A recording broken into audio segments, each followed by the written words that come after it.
Hi everyone, my name's Oliver, also known as Olbeck, and today I'm going to tell you about how I almost got scammed on Gumtree. So, for those of you who don't know, Gumtree is an Australian website where you can list things to sell for free. I've used it quite a bit before. It's probably similar to the Americans' Craigslist. Anyway, this is the ad right here that I put up. As you can see, it's a video arcade machine. It is kind of rare and unusual, but as you can see, I have been using the website since 2012. So it was something that I've sold on before. And literally within about 2 hours of putting it on the thing, I got these two text messages which are very similar.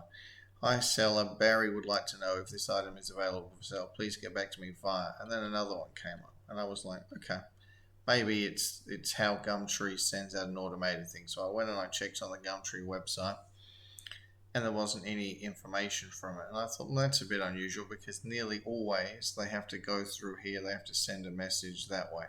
I thought maybe he's just done it differently, but it was a little bit suspicious. It was a bit of a weird email and a bit of a weird email address. So I went to one of these lookup things, and I just thought I'll just look up the number. And so I went there, and as you can see, it's from this number. It could be a scammer,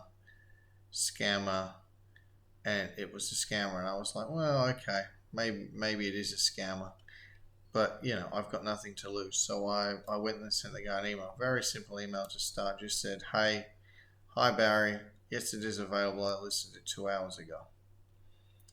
And this is when I first got suspicious because he wrote back, thanks for getting back to me. As regards my inquiry about the items listed for sale, I would have loved to have called you directly, but due to the nature of my work, we don't have access to phones at the moment. Where I've been stationed with the COVID-19 frontline staff, which is why I contacted you with an internet messaging facility. I would like to know if you're the direct seller, and if you're the first owner, I'll be grateful if you give me a priority and take the ad down. I will add $100 for taking the ad down. And then it goes on to talk about how they would like to pay through PayPal. This was the thing that straight away threw red flags out to me for a couple of reasons. First of all, it seemed like it was just a generic block of text. There's also some grammar that's a bit poor in here, but he doesn't actually talk about what the item is. He's offering to pay an extra $100, and obviously he says he can't phone anyone because he's on the COVID frontline. Well, that obviously to me doesn't make any sense at all. So at this stage, I'm thinking, yeah, it's probably a scam, but let's just message the guy back. I said, hi Barry, I'm the original owner. Happy to send it to you in the Northern Territory. So the NT is the Northern Territories, which is a different state from where I'm living, as long as you pay for the courier. I'll remove the advance payment has been made, so it'll be $2,600. Does this work for you? Because maybe he is legitimate, but I didn't think it was. And then he got back to me the next day, or later on that day. Are we paying through PayPal to your nominated bank account, or better if you set up a PayPal account? Please get back to me with BSB and account details so I can proceed with payment. Get back to me with more pictures and the last price offer, and I will organise for my courier. So at this point in time, I'm thinking it's a bit weird. He doesn't want to see it. He wants to buy it sight unseen. That in my experience is highly unusual, especially for an item like that. So I said, I think you should see it works before you purchase this. Or also, what are you purchasing again? Because I don't think he knows what he's necessarily purchasing. And then he says, mate, get back to me with your BSB account. So he's completely ignored my question. So I've said, what is the address I'm sending it to? Are you going to organise the courier or me? And he said, mate, send me your address over the courier for pickup. And I said, well, I'm going to need an address in Northern Territories to send it to. So at this point in time, I'm just trying to string him along to see where this is going and what sort of scam this is going to be.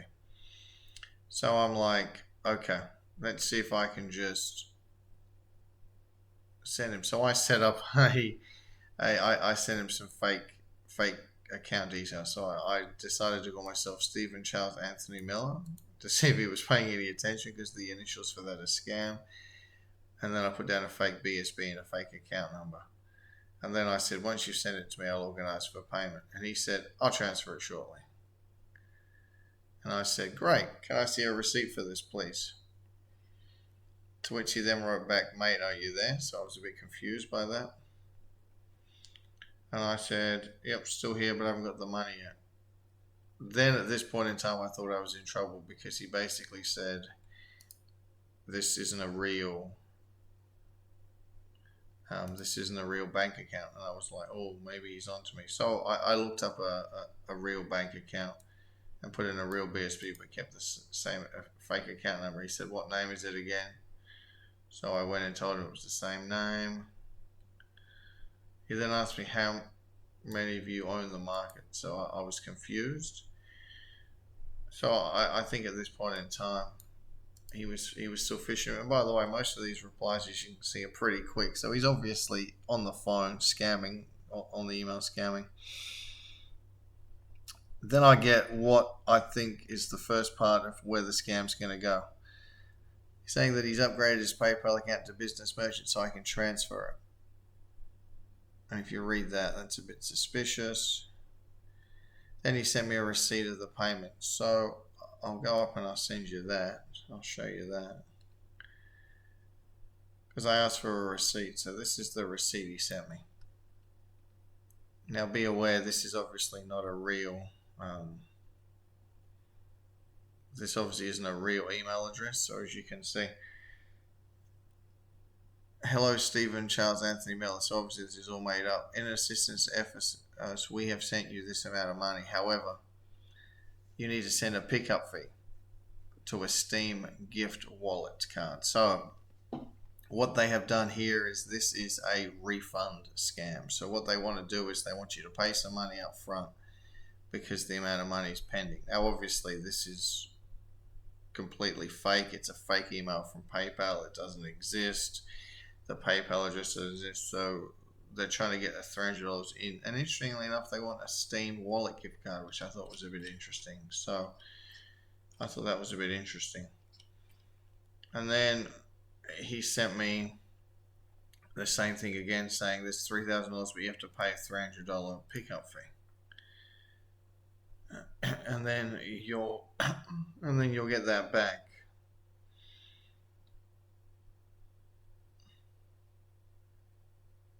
As I said, which is obviously where the scam hangs in. And I said, I haven't received any money yet, no emails in any folders. It should be instant. Are you sure you sent it? And he said, trust me, I've sent it. Another great thing that all the scammers say, you've definitely sent it. And I said, sorry, I can't send you the item or the money until I get it. And then he basically says, oh, we're going to have to cancel, or you have to send me the gift card for $300. And I reiterate again, hey, look, it's not going to happen. I'm not going to send you any money. And then he makes up a sob story about how his account's been debited and the money's been held. Now, obviously, I've been using PayPal, I should go with the bank, since the early 2000s. And this isn't something that they do. They don't withhold your money. If they ever tell you that they do withhold your money, it's obviously not a legit email. It's obviously fake. So don't do that. They wouldn't ask you to pay any money. They don't hold money. As a buyer, there's no fees for receiving money. It's only as a seller they would pay money. So that's just a bit of a side note there. And I said, so then I start playing dumb and I said, what is a Steam gift voucher? Pretending that I don't know. Obviously I know what Steam is. And can I just give the courier money on pickup? And then you can see he's getting a bit frustrated here. Mate, the money is on the payment I did into your account. You don't need to bother, although just do what they want you to do. And I write back and say, well, what are you talking about? What is a Steam voucher? And he says, mate, go to the store. To which I write back, no, still haven't got any money. So he keeps going on and on about this, and you can see he's going on and on and on. And you can see he's getting a bit frustrated. So then I sort of decide, hey, I've strung him along for long enough. I probably need to provide, I probably need to see if I can, tell him that I know what's going on. So I said, I spoke to PayPal and they have no record of the transaction that you claim to send me. I told them the amount and the receipt number and they have no record. They also stated they would never hold money for someone before a process. They also never a requirement to pay in Steam vouchers. And then he writes back, no, they've told me you've definitely got to do that. And by the way, my wife is upset because, they're holding on to this money.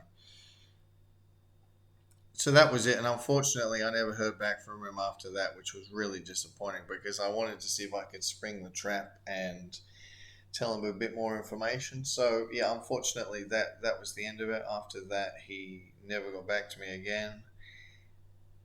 If I'd paid him the $300, obviously it would have gone. It was interesting that along the way that he never really figured out that it was a scam, or that he was trying to scam me. And I said I have seen people unfortunately get scammed by this. So obviously I just wanted to bring this to people's attention and to show the warning signs. So the warning signs obviously for me were, number one, I got this text message, and it wasn't real. Wasn't linked to the Gumtree account in any way. The second one was obviously when I then Googled it, and obviously his number came up. And then just the way the messages were written, the English was poor, and he didn't seem to know what item he was buying. And actually, that's the other funny thing. If we go back to the receipt that I've just mentioned, it actually talks about, or maybe I haven't got that thing here. It actually talked about that he was buying a car. So I don't have that there. But yeah, so it wasn't even correct. He didn't even know he was buying a video arcade machine. He wouldn't give me an address in the Northern Territories. I mean, if you were legit and you really wanted to buy it, you would pick up the phone, you would speak to me, the COVID excuse. So there were quite a few sort of red flags here for me. Luckily, I sort of sniffed it out. I did really want to play along for longer and see what else I could have done. I wanted to, and I should have done. I should have put the pickup address as the local police station and just see what he would have done. But I had no way of pretending that I'd send him the money. But that would have been my next step, and see what he would have done. But obviously, they weren't interested in picking up the machine. They weren't interested in paying the money. They just wanted to get the $300 from you. So I hope this has helped people. And I said, hopefully, no one else falls for the same scam. If you enjoyed this and you want to hear other similar stories, please hit the like button. Please hit the subscribe button, because obviously it helps the channel grow. And if you like this, let me know.